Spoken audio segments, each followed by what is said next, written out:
Cool. So, we're having a meeting, one of our daily meetings, to make sure that we're aligned in terms of what's happened in the past and what we're about to do.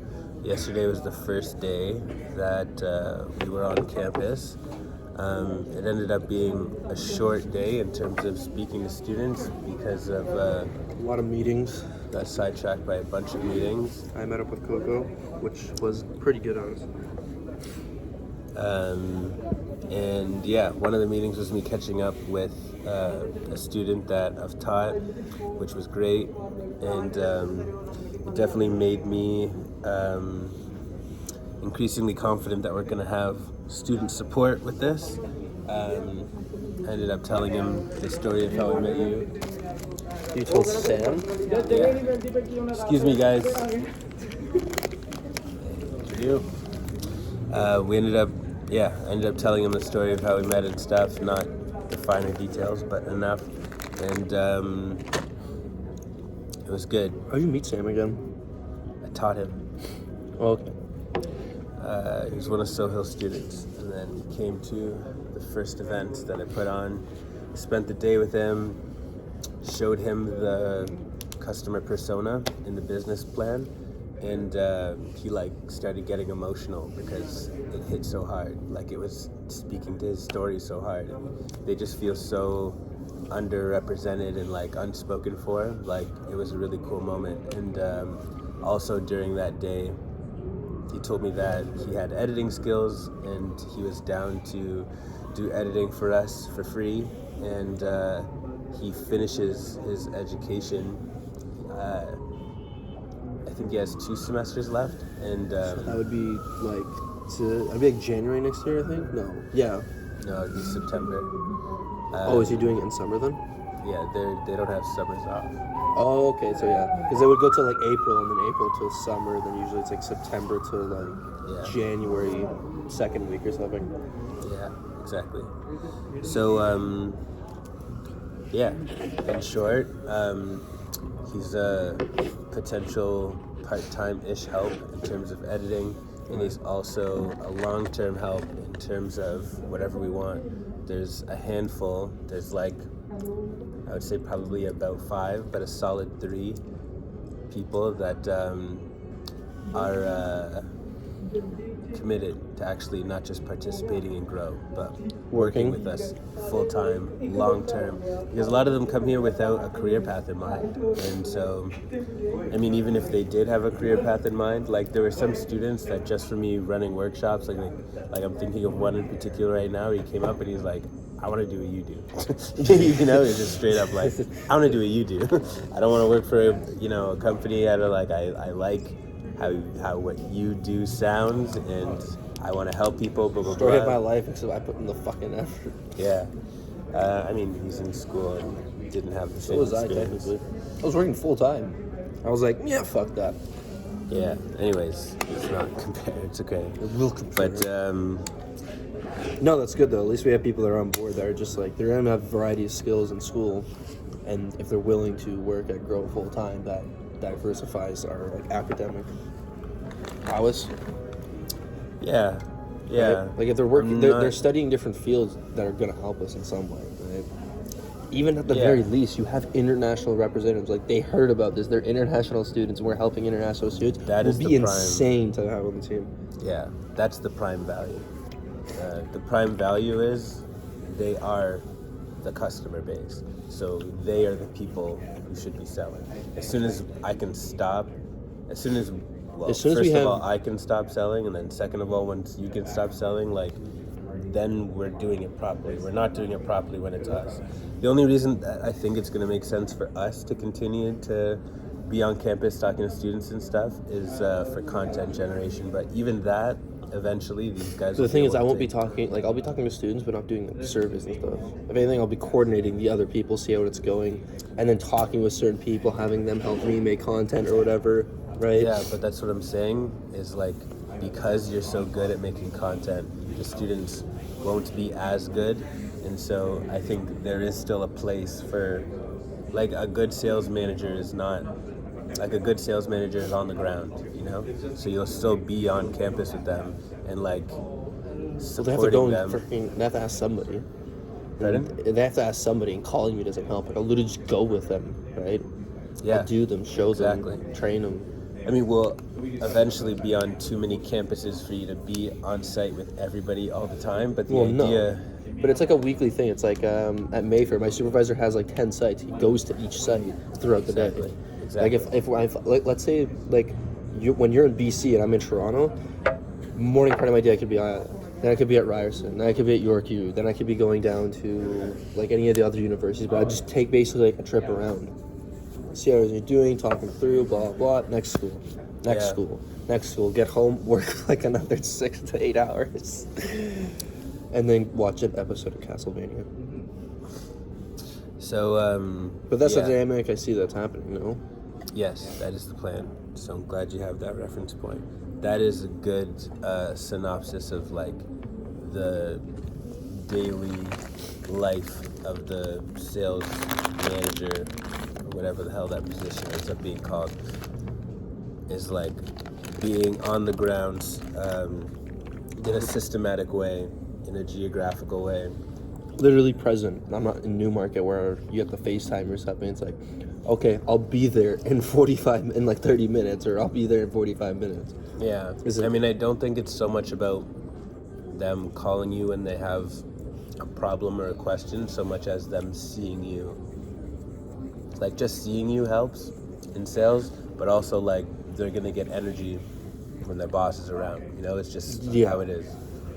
But it's also helpful since I'm engaging with them. I'm not like, I've seen boss dynamic where they're just like, oh, we're super hard ass. But it's like, no, I'm going to sit there and work with you. Yeah. Do some work and then leave, right? And they're going to be like, holy crap, like this guy isn't just... Exactly. It's like, yeah, I'm going to the other schools, I'm helping other students too, and setting up all day. So like, you feel more connected.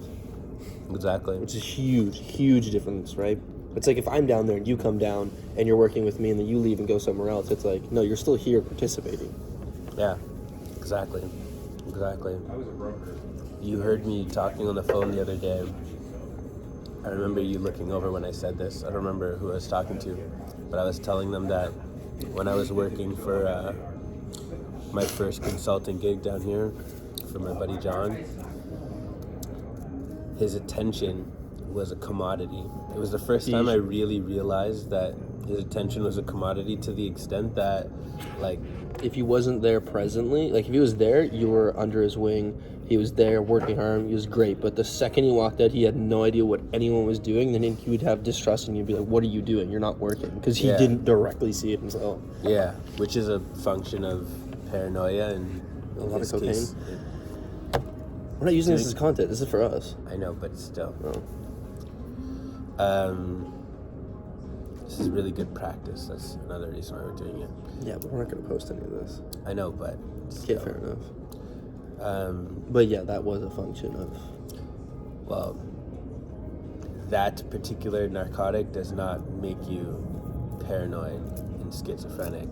He had schizophrenia already, and it was exacerbated by a lack of sleep and other substances. But anyways, point being, that's not regular manager behavior to that extreme, or boss or CEO behavior to that extreme, but it does in a exaggerated, hyperbolic way, it does like show the point that like the metaphor that I was laughing about with Bijou or Cleo, whoever it was that like it was like the Eye of Sauron, you know? I think that was Bijou you were talking to.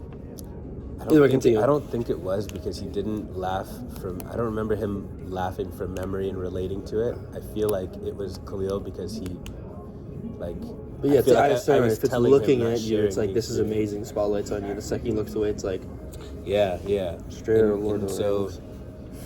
Anyways, the metaphor carries. But, yeah, so I envision that being what your days look like. Not to his extent, though. ASAP. I'm talking about the overall hovering point. I'm not just going to be like, walk in and be like, you weren't doing anything. No, he also didn't say that. That's not the point.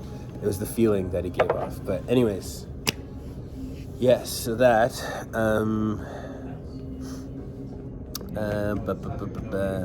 Next thing on the agenda, okay, we were just doing a recap of the day. So that was my meeting with Sam. After that, I had an impromptu meeting with Bij where basically it turned into an exercise of me pitching the Growth MBA in a narrative-driven way. And I used Sam as an example. Like, I explained what the Growth MBA was by telling the story of Sam in the sense of him being an international student that came from Pakistan, coming here, having all of the problems that international students do, and then told a hypothetical story of him taking the Growth MBA, explaining what the Growth MBA is about in terms of format, which is like the social media style delivery of content. So there's a long form podcast, and then like a video essay for me, and then like YouTube short, Instagram reel type length pieces of content that relate to the topic. Like, that's the type of that's how we're presenting the knowledge resource, like the quote unquote textbook that they go through during that week. And then the actual workshops that we have for the Growth MBA, which cover the 8 curriculum modules, happen over the course of 4 workshops. So two modules per workshop will be covered. And the first half of the workshop is a Q&A where we recap the concepts, and everybody that's a part of that cohort just has a Q&A with us. We're just kind of massaging the topics. Yeah, specifically making sure they understand the concept from an academic as well as a lived experience, a personal experience, a professional experience, etc. And just them having an opportunity to ask any questions they have. And then the second half of the workshop, we separate them into smaller groups, and they're basically just going to review each other's homework. And the homework that everybody has is, in some fashion, to create content that we're going to give them the resources for, where they're teaching back whatever the module is about. So yeah, I remember you messaging me on that, and then you were making a presentation, and I said, are we going to say that it only can be a presentation, or can they do a YouTube video, right? Can they do another form that's still explaining it, but letting it have them all you gotta do is explain this content. Creativity's up to you. You can do a presentation, you can do a YouTube video, you can do a short or something, whatever the case is, as long as you're explaining the topic precisely. How you choose to do that is your choice. You can put a document in front of me, that's fine. I mean, you can make a music video. I definitely want it to be video. I think they can have complementary PowerPoint or document if they want, but one particular being able to see them physically, verbally talking about the concept, not only does that let us know they actually know what they're talking about and they didn't in some fashion cheat, but it also you can see by the way somebody talks about something how well they understand the topic a lot better than Are we going to be just in the grading these, by the writing. way? No. This is actually the beauty of it for us, is that their peers in that group are going to assess their content. No, but is there a way to fail this course? Yeah, your peers giving you a bad mark. So they're gonna get marked on all of the content they make in all of the workshops by the peers that we put them with, and then it'll all get put together. And does that not get subjective if the peers don't understand, so they give them an inaccurate mark? If they don't understand, then you didn't do a good job of explaining it. That's kind of the whole point. The whole idea here is peer support, So it makes the most sense that the homework in its modular instances gets marked by the peers. I think what we'll end up doing as the final project is having them put the best pieces together and presenting it, and we'll mark that kind of as a final exam. Or maybe they just do a final video that encompasses the whole thing, You could just pick and then one. we check that would out. Probably be the best. No, because we need to make sure they have competency in all of the categories. So just doing one won't be enough. But they'll be doing content per module, like 1-to-1, as they go through the actual week. It's just that at the end, we need to holistically see what their competency is in all of the categories. So they have 1 week to do the whole course. Yeah. Each week you have to make content. Last week you have to put all of them together. Each day, basically. Yeah. It's intensive. That's the point. That's kind of where we're at with payment and stuff. Yes, my only thing is for the final one, you could give them a little bit longer to present just on the final one because it's the culmination of the entire program. It might take a long. I could just see how it is. You know what I mean? Like, this is your final day. We're going to go everything you have to work on, but like the due date to have this done, it would be another day. Yeah. And it would only be like a 6th day essentially. Yeah. I don't think that would be terrible, but it's just because it's like each day one content, like just talking about romanticized stress, making a video on that, like just talking about social intelligence and more stuff. But when you put all of them together, you want to seamlessly transition as like a video, it might be beneficial to give just that little bit extra time. Yeah. Because they have their reference, but it's like I don't want somebody just basically like 1, 2, 3, 4, 5, 6. This is my presentation with all 6 videos, right? Yeah. So it also gives them a chance to like reflect or redo previous chapters, right?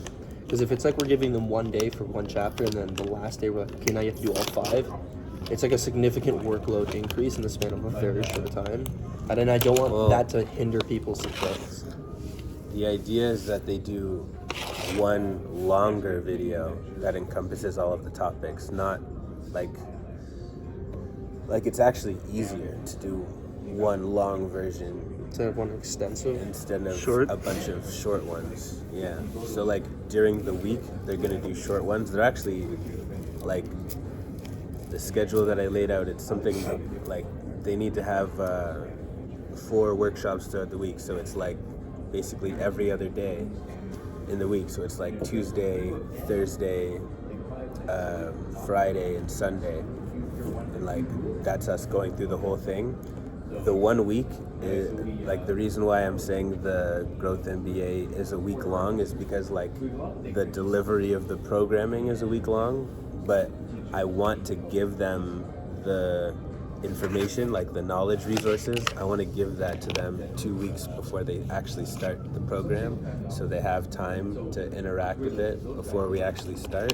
And then the start is going to be like, okay, on Tuesday we're doing self-awareness and emotional intelligence. Do 2 videos by Tuesday. So, and then just to do you have any thought into like how long these videos should be? Are you gonna put a cap on them? Are you gonna say they have to be like 5 minutes or around the 5-minute margin, etc.? Like, so my current thinking. I only say that because if you're getting them to actively review each other's work, like one person comes in, does like a 30-minute extensive presentation, another person comes in, like kills it like a sales pitch in like 5 minutes, right? Like, is there any thought into actual like the length or the requirements, specifications that you want them to do for these videos? Yeah, there is. So my current thinking on this is that we're gonna present them with like activities that they're going to, like the content is going to be showcasing an activity, and the activity is going to have to do with the topic. So for example, for self-awareness, we might ask them in one of the activities to ask 5 people in their lives like a certain amount of questions. And so they ask the questions, they record the answers, and then they make a video like talking about the answers that they got from the people around them. Whereas self-awareness? Yes, whereas the questions are about their values and their strengths and their weaknesses and stuff, because you can't acquire self-awareness with just your own opinion. Like, you need other people's opinion to actually get a sense of who you truly are. And so an activity for self-awareness, somewhat counterintuitively, would involve them gathering feedback from other people. And then, like, to go to our feedback module, for example, like the feedback one is going to be them like asking people in their lives for constructive criticism, and maybe they have to record themselves while they're getting the constructive criticism, and then the video that they make is them reflecting on that experience. Reflecting on, maybe even also acknowledging what feedback they got was good and what was bad. What was a growth mindset oriented, like a solution oriented, and what was just like an opinion based. Well, they're all going to be opinion based, but whether it's constructive or not, for sure, matters. Right, because it's like me saying I just don't like blueberries are terrible because I don't like them. Is not really, is not me giving you good feedback on whether you should eat berries or not. Yeah. I mean, yes, and the point of specifically the feedback module is not assessing other people's feedback so much as it is assessing how you give feedback and how you receive it. So like when we have the activity being ask people in your life for constructive criticism, it's like we'll tell them to ask, like it should be a diverse group. It should be some of your close friends, some family, some school friends, whatever, people who have different opinions of you. Colleagues. I mean, they're students, but yeah. People. Sorry, not colleagues. What was it called? It starts with an A. It's like not a friend, acquaintance. It's like friends, acquaintances, colleagues who are working a part-time job, family, extended family. Exactly. It's like people that you like can talk to. Anyone. Yeah, from different parts of your life that have different levels of familiarity with you, because that will be a good, like from a research methods point of view, that's a good that's a good baseline. Like it's good sample data. So if you're getting the same feedback from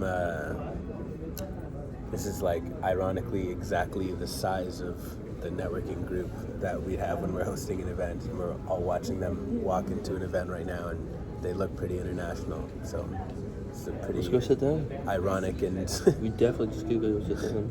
I mean, whatever. The point is what room they go into. Yeah.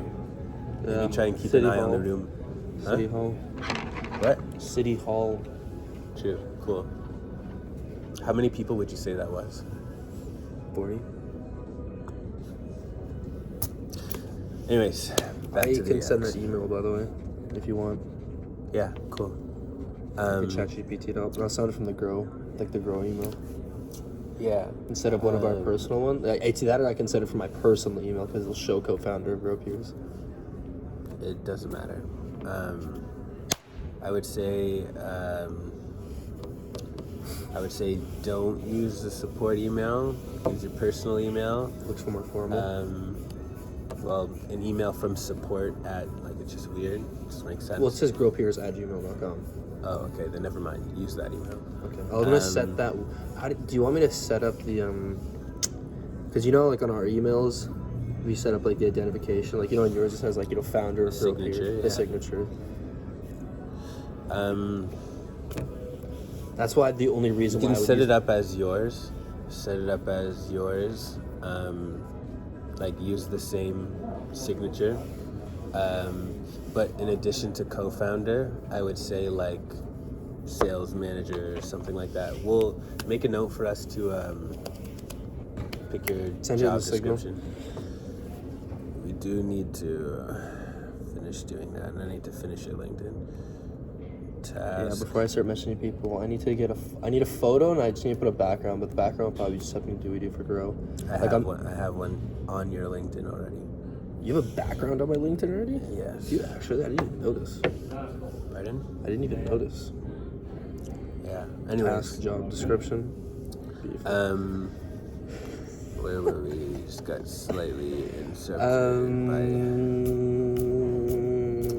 We're talking about the curriculum. We're talking about the activities. Yes, like them doing them, like getting feedback, how they're gonna do the videos and whatnot. Yeah. So that's right. I was talking about the feedback activity and how the point of the feedback module is not assessing. Not like obviously it's useful to assess the quality of the feedback that they get, but what's more important is for them to assess observe and assess how they receive the feedback. So we'll have different activities for each one of the categories that they're going to do. Yeah. And then the idea of the last... Go ahead. 5, 6, 7, 8, 9, 10, 11, 12, 13, 14, 15, 16, 17, 18. This particular interruption in the meeting is because we're working out of a hotel right now and just noticed that a solid group of internationally diverse young professionals or students just used a conference room in the hotel, or they're at least getting a tour. So can you just ask the students what they're doing? Just ask one right now before they jump in the elevator. What are you guys doing right now? Just a tour of the hotel? Are you students? Yeah. What college are you at? George Brown? Okay. Studying hospitality? Sweet. Cool. Can I give a quick photo? Yeah. Yeah. We just have to talk with each other. Yeah, sure. Click photo.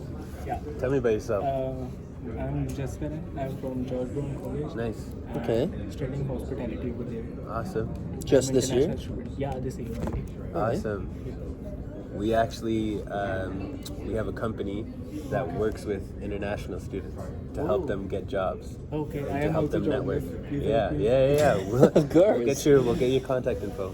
Yeah, if you're Write it onto my phone right now, really quick. Just give me your email. Give me yours too if you want. We'll follow up. We're actually having a meeting about, because I used to teach at ILAC. It's a private college down the street there. Yeah. Nice. But I stopped teaching to start this business. So we offer programs to give international students an opportunity to network and get jobs. Should I give you my Jobs. number also? Yeah, sure. Okay. It's actually really funny This because is- we were just talking to the hotel staff about how much these rooms cost because we host networking events. And then we saw, I was like, they look international. Yeah. So that was really funny. And your name too, yeah. It looks like you guys got to go, but we'll be in touch. If you, yeah. That was actually really funny. This is incredible. I know, we're just sitting here. Clearly we're in the I'm right like, place. and he at the asked right me, time. I'm like, what are you Take care. Okay. Good to Thank you, what's your sir. name? Thank you, gentlemen. Thank you, gentlemen. My name is Jaskaran. Sorry, your name? Jaskaran. Jaskaran? Yeah. And yours? Yeah, G1. Giovanni? Good to meet you. Driving license? Yes. G1. Yes, G-Van? G-Van. I like you. I love it. I like you. Take care. We'll be in touch. Yeah, you too. That's hilarious. There's bro. 25 people in total. It looked like about there was 3 to 4 speakers. That's so funny, man. I love that just happened, and it happened on video. So we actually now have data on the conversation that we can get assessed. Bro, how funny is that? Okay, so just for the purpose of the video, to clarify what just happened, the interruptions in our meeting were because we noticed a group of about 25 young professionals that looked like international students that were getting some type of a tour or going to an event in the hotel. And I asked Anthony to count how many there were, and I was like, that looks like a good sample group for the type of networking event we're going to put on. Yeah. So we paid attention Quick count, 25 people, 3 to 4 of them were probably speakers, and then we reached out, we're like, hey, what's going on here, the international students? Yeah. And then Yeah. Hello. hello. Also wants to give you a number. Yeah, absolutely. What's your name? Harshada. Harshada? Nice to meet you. Did I say Pleasure it to right? meet you. Yeah. Okay, good. Yeah. Cool. Just throw your email, number, and name in there. Sure. How are you enjoying your program? Very much. Very much. Yeah? Are you also studying hospitality, or? Yeah, in George Brown. Nice. Nice. Great. Is everyone in the group studying Yeah. hospitality? All are from George Brown. That's Okay. awesome. That's actually amazing. I don't know if he told you, but we have a company called Grow Peers, Okay. and it's peer support for international students. So we host networking events and help you find jobs. Yeah. This is Hello. actually incredible. How are you? Good. Pretty good. Thanks. Take care. Have a good day. Nice to meet you. Bruh. Our digression just continued when another one of the students just came up and asked for our contact information again. We have not moved from the seat, but back to what I was saying. There's about 25 people in total. It looked like there was 3 or 4. Sorry. Looked like there was about 3 or 4 speakers in total presenting. So that means about a group of 21 individuals, 3-4 speakers. They're just doing a tour of the actual hotel right now, but that means they are accustomed to this type of event occurring here. Yeah. Which means if we use this hotel, it shouldn't be hard for us to host events for the same type of thing. Oh, it'll It'll be Not only will it be beautiful, but we can actually ask staff from the hotel to come to the event because they're all studying hospitality too. done. And it'll be even better because what they're not doing in here that we will do is have a Q&A. Like they're not going to do a set. I will bet $300 that I don't have. I was going to say, you don't have $300. And that's how confident barely have $300. I'll bet this $400 watch that they don't do a half an hour plus session of Q&A where the students get to actually ask whatever question they want of the professionals. We're going to ask the 3 people, and I bet they're going to pass our contact info on to everybody they know because they're excited about it. A 30-second conversation probably just got like 20 individuals. Yeah, exactly. Depending how close they are. And this is a really good example of not only why having social media is important, but why having a LinkedIn and whatnot is important. Because, like, if that could have been that, imagine we just cold messaged. Like, you can search, and I want you to start doing this. You can search people on LinkedIn that are studying hospitality at any and all of these schools, and tell them, like, send them the intro message, say fill out this survey, blah blah blah, and then they're coming to our networking events, and it's literally that easy. And what's crazy is ILAC. Google right now on your phone how many private colleges there are in Toronto. Say private colleges in Toronto. Or maybe it'd be smarter to ask ChatGPT so that we can also get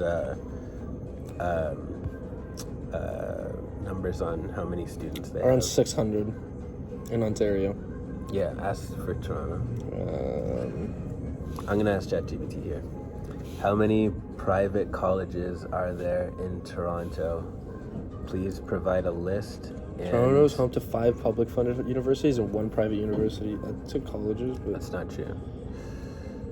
That's why I'm asking ChatGPT.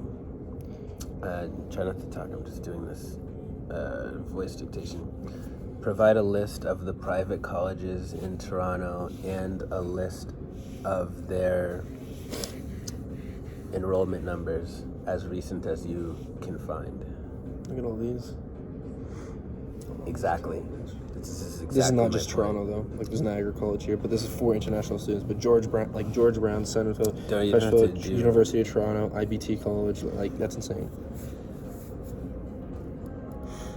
Some of the top private colleges. So there's at least 5, and okay. Google. Actually, I'll do it. Actually, you do it. Say what the fuck's it called? What's it called? Say write enrollment numbers. Evergreen College, Toronto.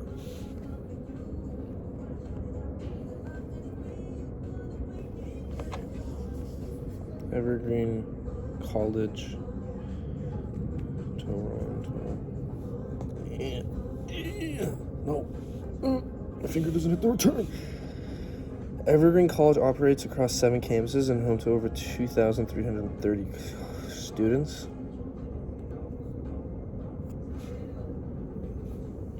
Okay, now do Toronto School of Management. University and colleges in Toronto.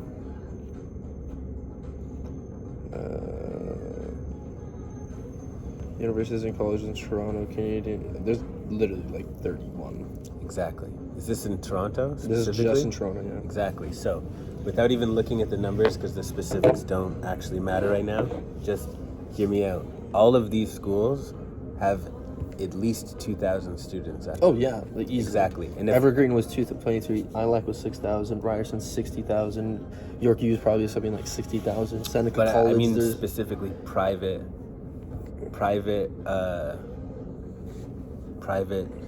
institutions. Actually, a better list is colleges, because colleges. Let's not worry about this right now. Let's just make it a task for later. Oh, But- there we go. This is a good fucking proper list. What? Hopefully this is definitely... Oh, but it's not gonna have enrollment numbers. No, but I'm like making- even so, these universities are gonna have a baseline. It's not like a high school. Like my high school had like No, their websites will have enrollment numbers, but I don't want to go through I don't want to figure out their enrollment numbers right now. It's It distracting. doesn't even show all of them too, which is weird. Okay, so I'm assigning the task enrollment numbers at colleges, at private and public colleges in Toronto. Point being, there's a lot of them, and there's thousands of them at each campus. All of them are going to be looking, all of them are going to be dealing in some fashion with the same issues that the students at ILAC are. That should give us an idea of how much of our market cap in Toronto specifically.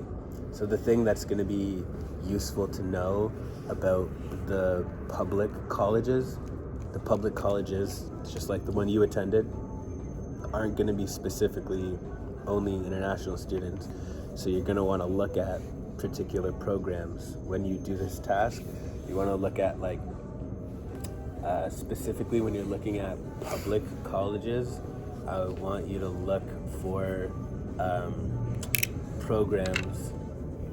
programs that the private colleges focus in. So hospitality and tourism is a big one.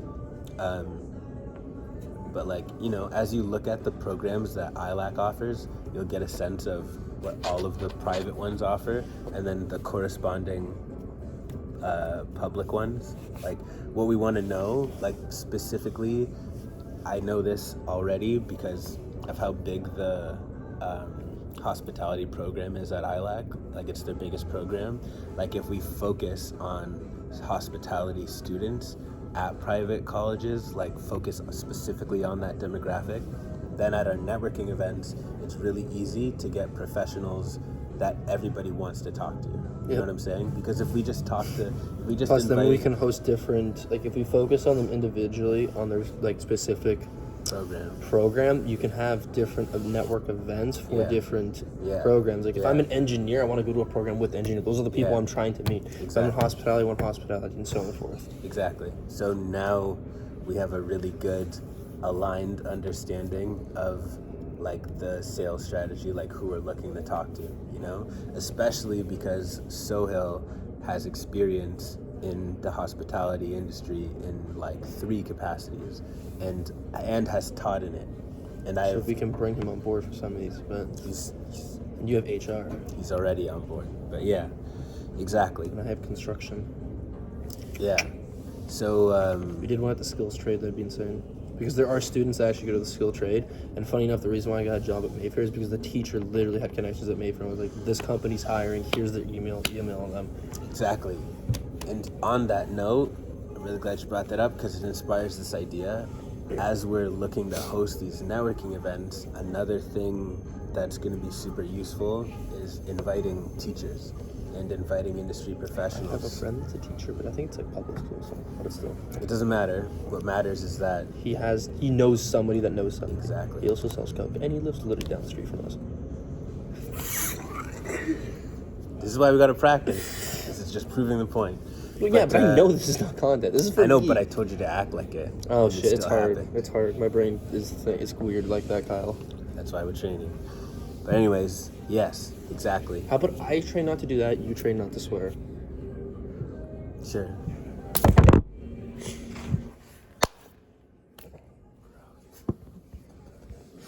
Okay. Anyways. No, but yeah, he is a teacher. He literally lives down the street though. What is it called? Literally, as soon as we come out of the lights, he's in the subdivision back there, which is nice. Yeah.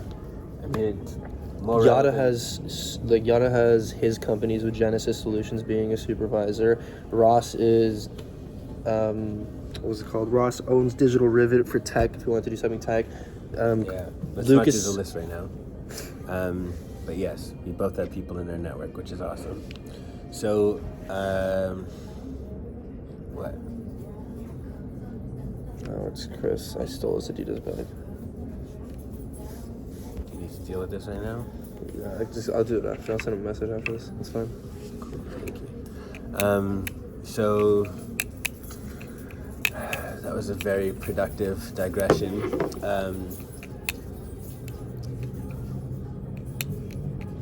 That was such a serendipitous thing to have happen. That was really awesome. What does serendipitous mean?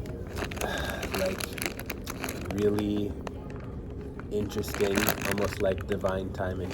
Oh, spontaneous? But Not like with... random, but like fortunate. That's what Okay. Serendipitous means. Spontaneous is just like- random. Spontaneous is random, yes. And then serendipitous is random but fortunate. Yeah, good random, exactly. What's bad random? Like spontaneous human combustion is bad random. Spontaneous combustion sounds bad all the time, so maybe that's it, but I don't know. Spontaneous human combustion. All right, so where were we? We just had a really interesting experience that helped us define This is actually useful to you. what? Oh, never mind. Sorry. Continue.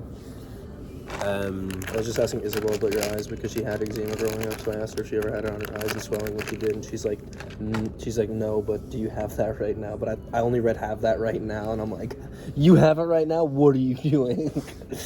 That's all right. I digress.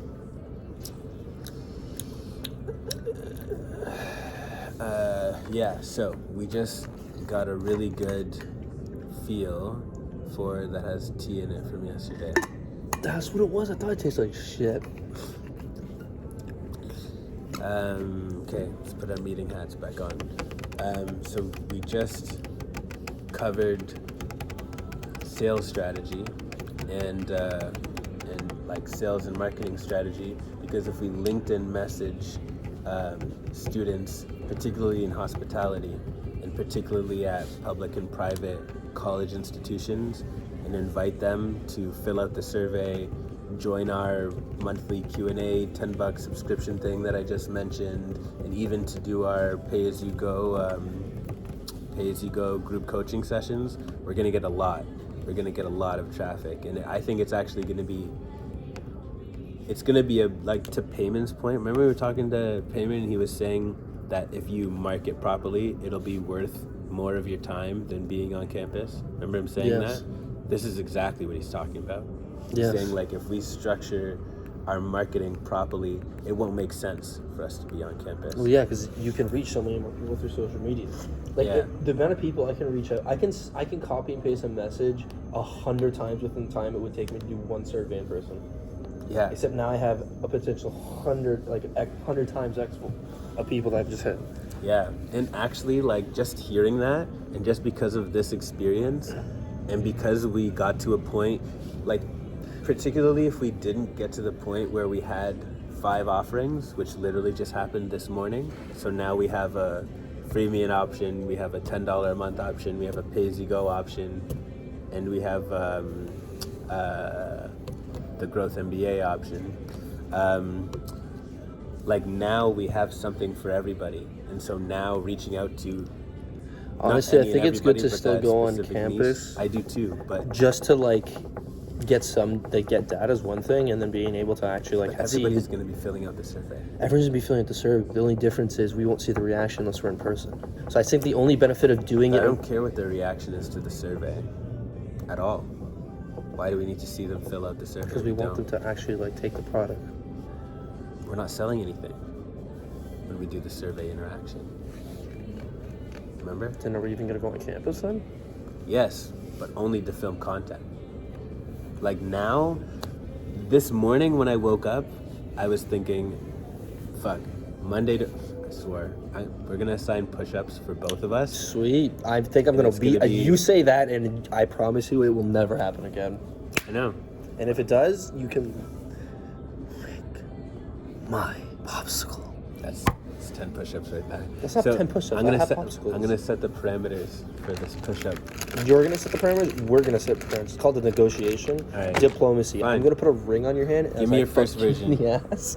And you're gonna be like, I'm That loyal to definitely you, counts. Anthony. That's 2. That's And one. you did it 2 times before this. But anyways, okay. Give me your first negotiation. What's your offer for what Every qualifies time as you push-ups that you swear, would every time somebody swears, it's 10 push-ups. need? Okay. Every time something very inappropriate is said, it's 10 push-ups. If you digress, it's 25 push-ups. If I digress, it's 25 push-ups. If we digress in an unproductive way, if you digress in a productive way, it's okay. When do you stretch productivity? When we you start- talk for 10 minutes about a topic that's like important but not relevant to what we're talking about, it's not necessarily productive. Yeah, it is. That was a productive digression. Well, that is a productive digression. But when you're giving me like 5 minutes of context of what you're about to tell me and then it wasn't relevant, it's not productive. Well, if it has to do with your general education and or a project that we're specifically working on, I'll call it productive. Fair? How about my mental health? That's productive. Can be. Depends on which woman we're talking about. Okay. Like so- this right now is not a productive digression. That is. It's a competition for us not being productive. So we're Yeah, making something it's productive.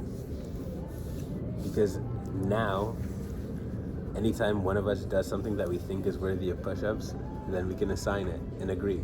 And if we agree, then it's 10 push-ups. We don't even have to set parameters. Whenever you do something that I think is not meeting etiquette, Do you know what sucks? I'm gonna interrupt. I'm gonna say that it's worth some amount of push-ups, and then we can keep track. Do you know what sucks? What? When we digress to look at some like fine piece of scenery, you know that's gonna be 10 push-ups for both of us. But Not both if you of- say something. Not if you don't say something. If you You're just gonna do say it, you're gonna say something. no. The last time it happened, I looked at you with my eyes and said everything. Yeah, but you that's needed to say. enough. No, it's not. Yeah, maybe not.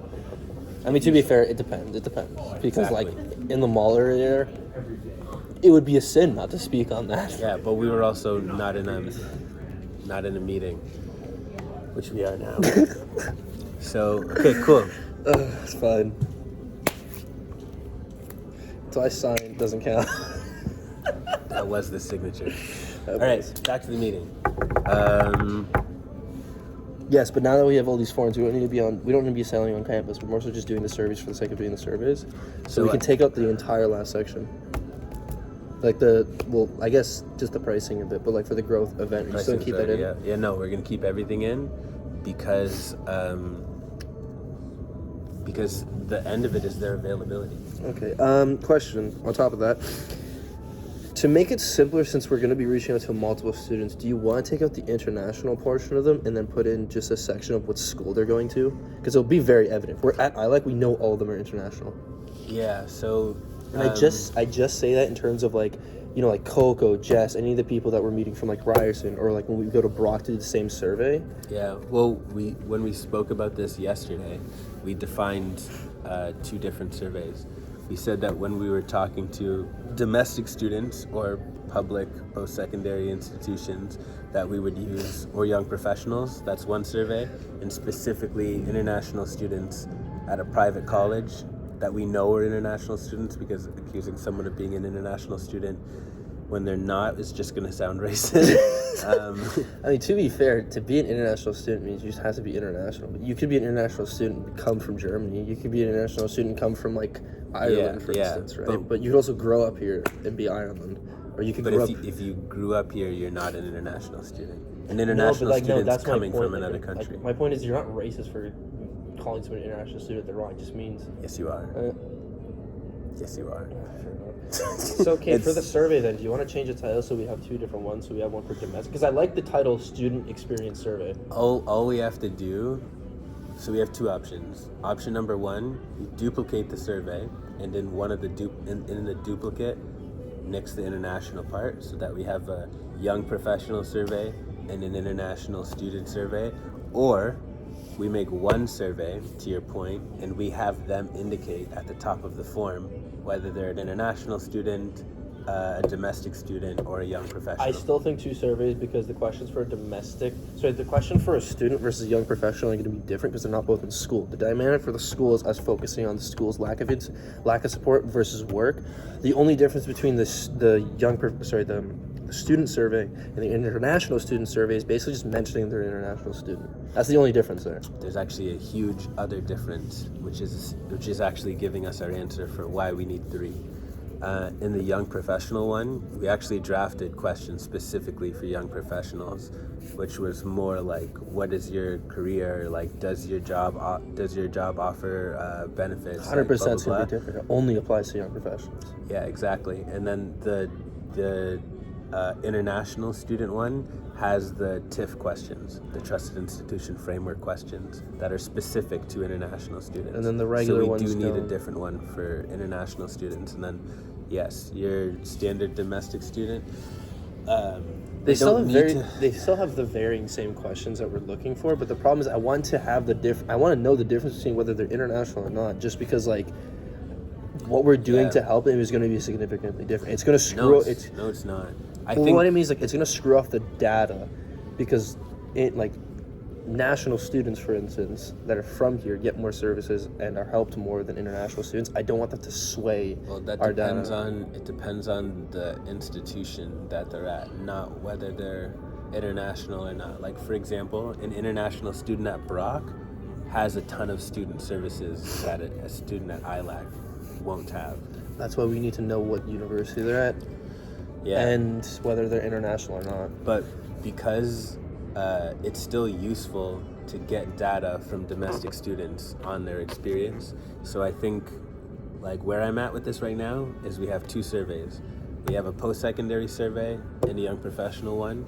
In the post-secondary survey, they're going to indicate at the top of the form, like, these are additions to the form that I'd like you to take some notes on in our chat. So the first thing we want to do is ask them what school they go to. The second question we want to ask is what program. Student survey add-ons. Ask what kind of student. Wait, what kind of student are they? Okay, just listen to what I'm saying. And then you have to No, I had to catch up. That's why I had to write the title. Yeah. What school they go to? Institution. I'm just making rough notes. It's just easier. I know, but that's why I'm saying listen to me instead of thinking. So we want to know institution, program, and then student status. So subtext, what school do they go to, what are they studying, and are they international or not? Regardless, it's still going to be useful to gather data on their opinion of the student services where they are.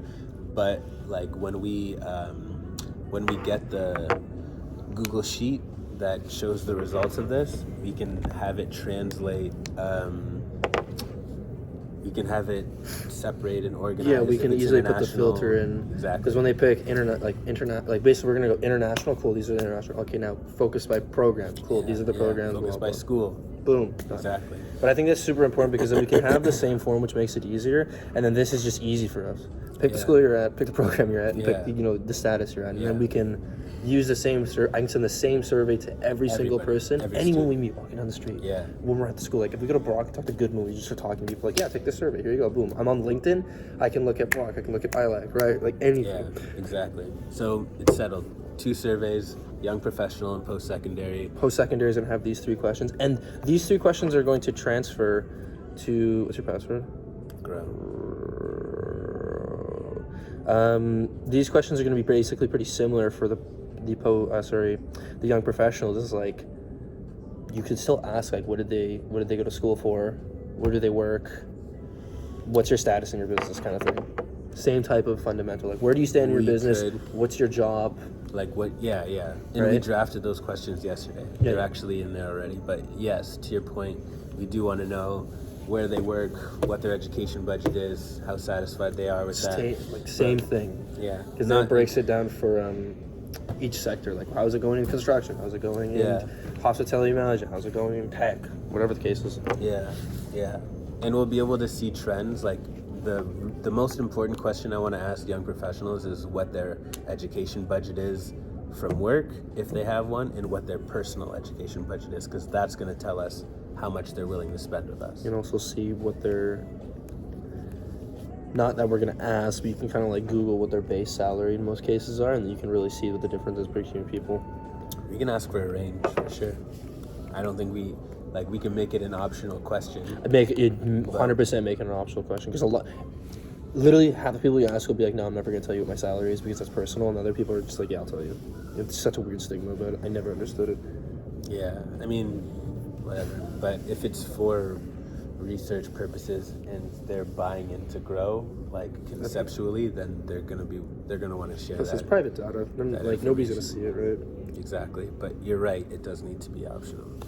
Cool. So that conversation was about the surveys and about our. So I was saying that like this morning before having that thought session that I had, and then the conversation with Khalil, and then this conversation now, I was going to say that we should be on campus 4 days a week, but after the conversation just had, yeah, it was on the whiteboard. Yeah, that's what was my concerning point. Is like, even so, it's just a lot of time for us to be on campus, like a lot of time. If that was our major growth strategy, then it would make sense because we're in sales mode right now, but.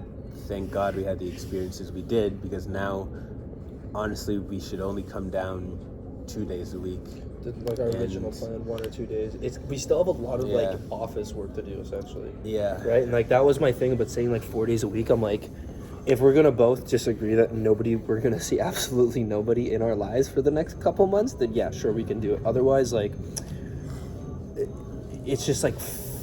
There's so much time we spend down here, getting down here, staying down here, working or not. Like, it takes from us sitting down and being like finishing all the forms and doing all that, right? If we're just talking to students for 8 hours a day, 4 days a week, blah, blah, blah, right? Yeah, which I'm glad we no longer have to worry about. Me too.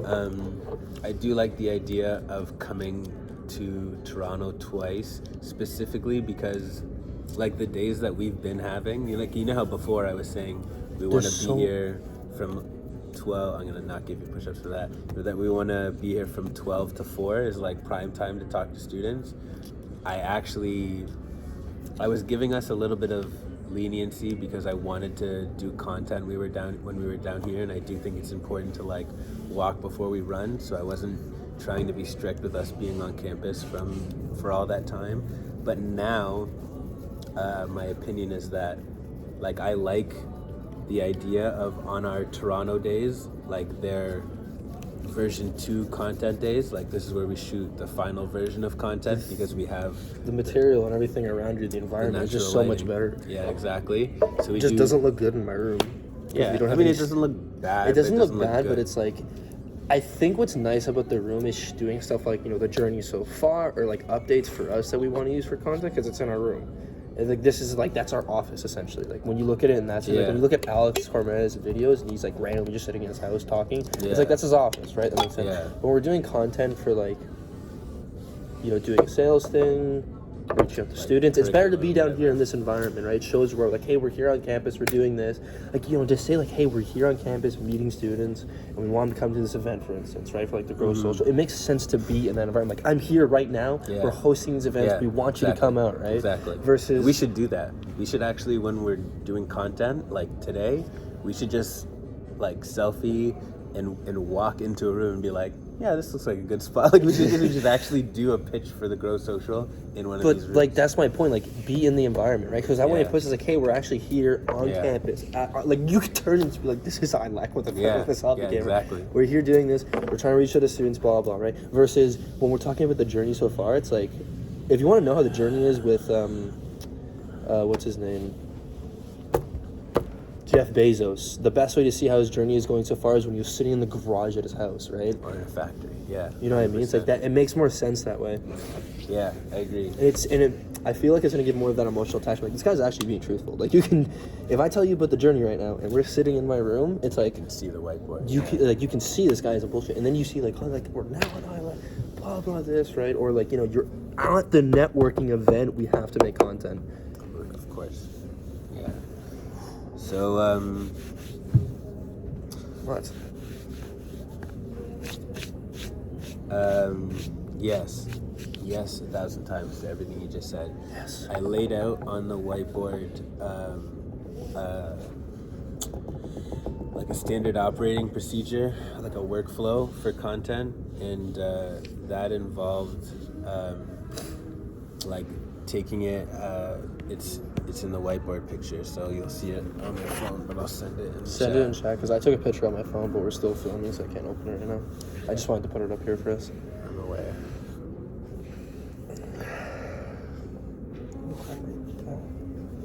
So you can see as you look at this, the content creation workflow.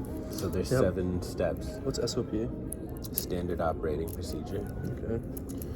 which basically means like what is the instruction manual for how we that's do self-explanatory. it. Another term is workflow.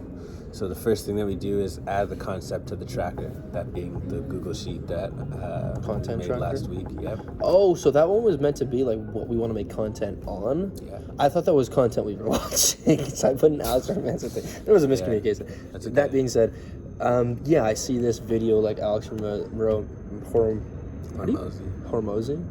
Alex Hormozy, and be like, this would be a nice content idea, 30 seconds, whatever. Explain, like, guard Mosshouse says and boom, done, out, or something, right? Yeah. So The ones at home when we practice, whatever the case is, if... Let me go through it because you skipped one, and I just want to talk through my workflow here. So the concept tracker is basically our posted notes for video concepts. So that's why there's a section for like what is the topic, what is the hook, what is the answer, is this long or short content, like in terms of its form, and then like resources and then notes. The idea isn't that we fill out the whole, like you don't need to fill out everything, but like enough that we can pick it up and do something Each one with general it. sense, right? Yeah. I mean, ideally it's all figured out, but you don't have to have it all figured out, is what I mean. And then step 2, which I've been working on the last couple of nights, is a ChatGPT content conversation where basically we copy the answers, like copy the entry from the content tracker into ChatGPT, and then get it to act as Alex Hormozy, insert relevant person whose content we like. I picked Alex Hormozy in Mr. Beast because Mr. Beast does attention grabbing, like, captivating content, and Alex does like sales oriented, More professional based, still attention grabbing. Yeah, exactly. So like the video, honestly, I'm probably gonna rewatch the video he did, the mastermind group extreme, like the sales pitch, just because like how he was explaining it was nice. There was like a little bit of humor that came to it, which engages your audience. One of them was like hot dog in a hallway. Yeah, I've watched that. It's funny. He's good. So, But I like that. It's engaging, right? Because you need that. Like sometimes, like if you talk to someone for 30 minutes straight about explaining something, everyone gets bored. You need something to like keep that engagement. Exactly. So the idea with the ChatGPT conversation is that I'm going to set it up so that the people that we decide are like the best, like our Mount Rushmore for content creation. We can have ChatGPT. Mount Rushmore is the... Yeah. Okay, good. You meant like people that were it's going to act as. Yes. Yeah. Okay. Like we'll, between us, establish who's on our Mount Rushmore, and then we'll have this conversation. My confusion only came is I thought you meant people we were filming for content, but then I realized I'm like, oh no, it's people that we want to assess. Yeah. There was a bit like that. Yeah, you're good. And then we can also, in the same conversation, have it recommend B-roll. Remember what B-roll is? Yep. We're getting anything with transitioning, all the little like cutscenes, LeBron game, whatever, talking about, etc. Explain that better. It's any content we want to reference or little like background images. Like Naruto, for instance, if we want to talk about Yoda from Star Wars. Naruto, if we want to talk about Yoda. You want to try that that again? It's like talking about something that happened in Naruto, like paid, or like Yoda and at Star Wars battling. Yeah, so it's like a visual representation of the content that isn't the primary content. So the primary content will be us talking about whatever it is. The B-roll is a visual that will like basically like explain like in a visual way, show the people what we're talking about. That we're talking about. Yeah, like it could be a diagram, or it could be like if we're talking about love and connection, it could be people hugging, you know, whatever. Can it be porn? That's 10 push-ups. That's the question. It's 10 push-ups. That's the question. You don't think that deserves 10 push-ups? That's a question. Would you say that in a meeting? Did I? Depends with it. Fuck. All right. Eat it. No. It's too distracting to do it during the meeting. We're just gonna keep track. And I don't want you to do push-ups at a hotel. But I'm gonna text you 10 for Anthony. Anyways, it can provide B-roll.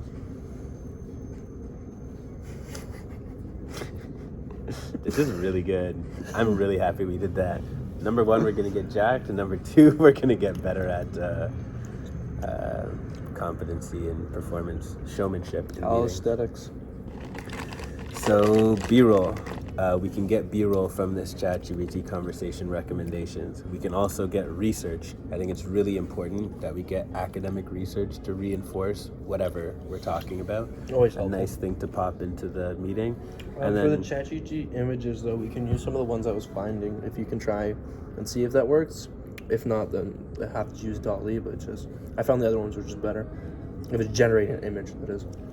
I'm only asking for B-roll recommendations in this. I'm not asking for the actual B-roll from the ChatGPT conversation because, yeah, I'm getting to that. Just let me explain. So this will give us a script. It'll give us B-roll recommendations in research and references from pop culture or that are funny or music. And then there's a separate GPT that won't be in this conversation, but there's other ones like the video one that I showed you the other day that will actually provide the B-roll. So that's what I meant by that, but it's not the same. Like I'm not. No, that was my only concern. It's just not like I understand it's gonna get the B-roll or using their chat. I just mean like for the actual images. If we made images, I wouldn't want to use DALL-E. Yeah, I don't want to make any images. But I get your point, yes. Okay, so then next on the list is to film a V1 of a... Do you mind? What? Continue. Why did you stop talking? Because you just slurped the shit out of that candy and it's distracting. Oh, my bad. 10 push-ups for me, because I swore. Yep. And 10 push-ups for you for slurping. Okay, no. Do you want me to reenact how you just ate that candy? And then you can tell me if you would do that in a meeting or not? I can't rebuttal at you right now because it's gonna give me 10 push-ups. I'm gonna start speaking another language just to get past this. I swear in another language. Would you do that in a meeting? Oh, buddy. Would you speak German in a random or Russian in a random meeting with anybody if you knew they didn't know the language? Okay, back to the task. Yeah, film at home first. Yeah. It doesn't apply to all of them though, and I only mean like if you're just walking around asking people questions, like with a phone, like this kind of style of content, you can't really do it at home. Yeah, but we also wouldn't need to like script Practice, that content. But this like is general, specifically for like us like doing the sales, non-interactive, grow content. social networking, that kind of stuff. Yeah, exactly.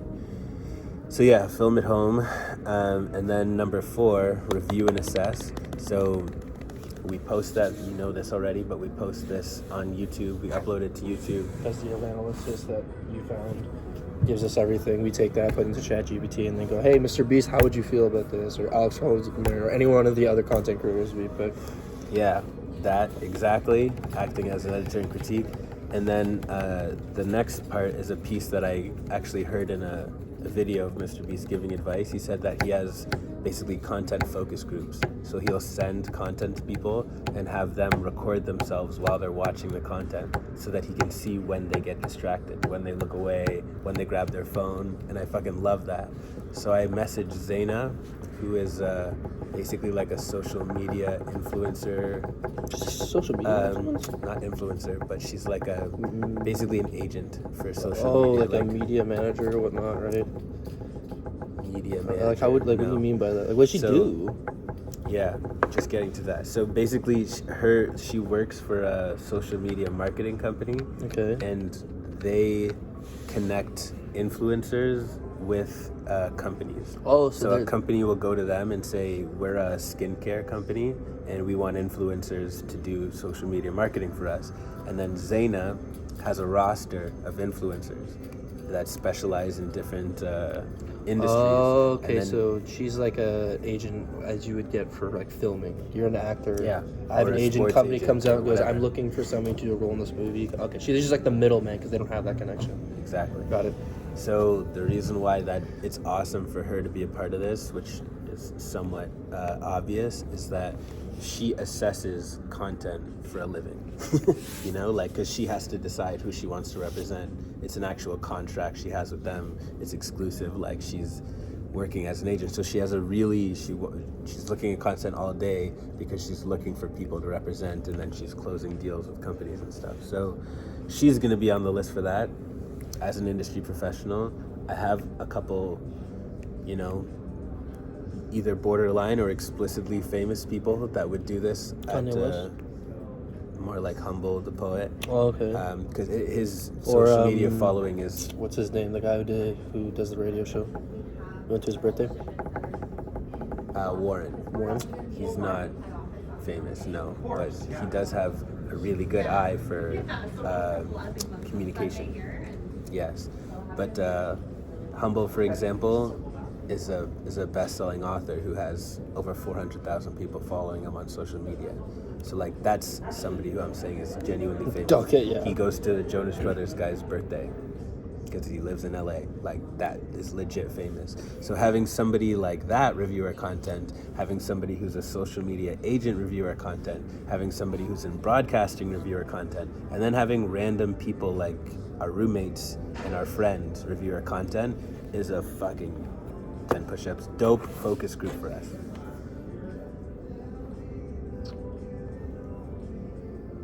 It's gonna be funny when we're talking to somebody and you swear, and you're just gonna see me pull out like some random notepad and just be like, If I do it, if we do any of these things in an actual meeting, it's 50 push-ups per incursion. yeah, that's evident. Yeah. Good. Drop down, give me 50. After. No, but that's good. Like, the best part about them is it's not even that the individual themselves is reviewing the content, it's what comes after that. Like, if he were to review the content and show that to 400,000 people, that's 400,000 people that are now going to look at that content. Well, I'm not going to ask them to share. I mean, maybe we will. If ask they them to like share it, like, if content. they were like that. If they like it, they will. Yeah, I wouldn't ask someone to do that. But people in our community will share it and view it. But that's so the thing, it's like, if fine. they really liked it and they're like, let's say we did one of those, like, you know, small short form 10 to 30 second videos that are like a short on Instagram or something, and your buddy Humble saw that and was like, you know, I really like this, look at this, guys.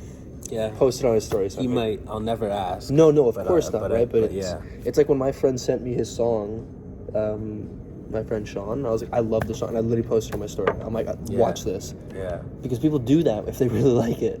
Yeah. Exactly. So that's the point I'm getting at. Like, if you were to view some of the content, he likes some of it. Next you know, I look at the social media for growing, I'm like, why did 20,000 people just follow this account? My phone is going to explode. Yeah. So you bring up a good idea so a couple months ago, throughout last year, I've been thinking about how to grow using influencers, because if let's say somebody, like, I'm gonna use Humble as an example, although I wouldn't ask him to do this because we have a friend relationship and I just don't want to make it weird, but somebody like that, or somebody with 10,000 followers that weren't bought and paid for, that if they have let's say they're like a fitness influencer and they have 20,000 followers, something that we could do with that type of influencer is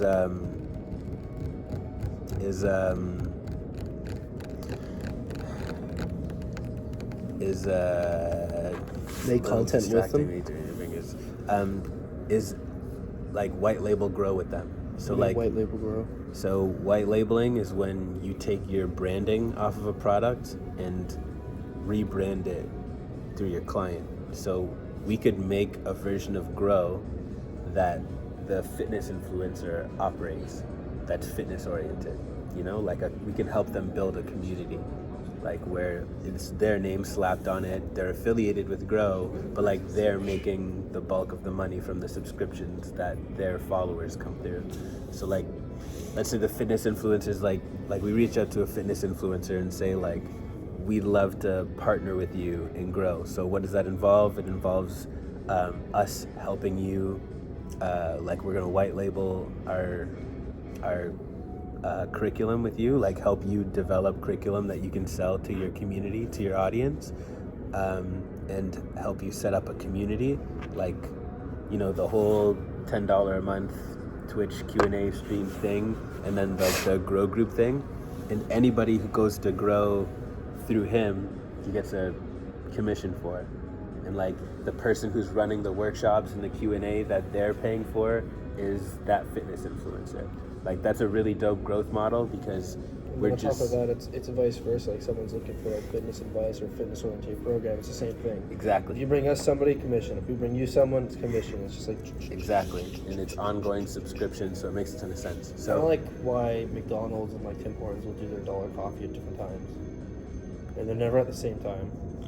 never noticed that, but makes sense. Yeah. Right? Because it's a competition base. So we go, we're going to do it at this time, you do it at this time, you do it this time, right? And your sales drop in those certain areas, but they also go up and they even out. Yeah. It's so wild, but I did notice that because usually Tim Hortons is like, it's usually later in the year, but like McDonald's will be like in the beginning. Like they only do it for like 2 months. They only ever do it for 2 months. Mm-hmm. Okay, before we continue, I don't want to have a 2-hour video. Can you stop this and then start it?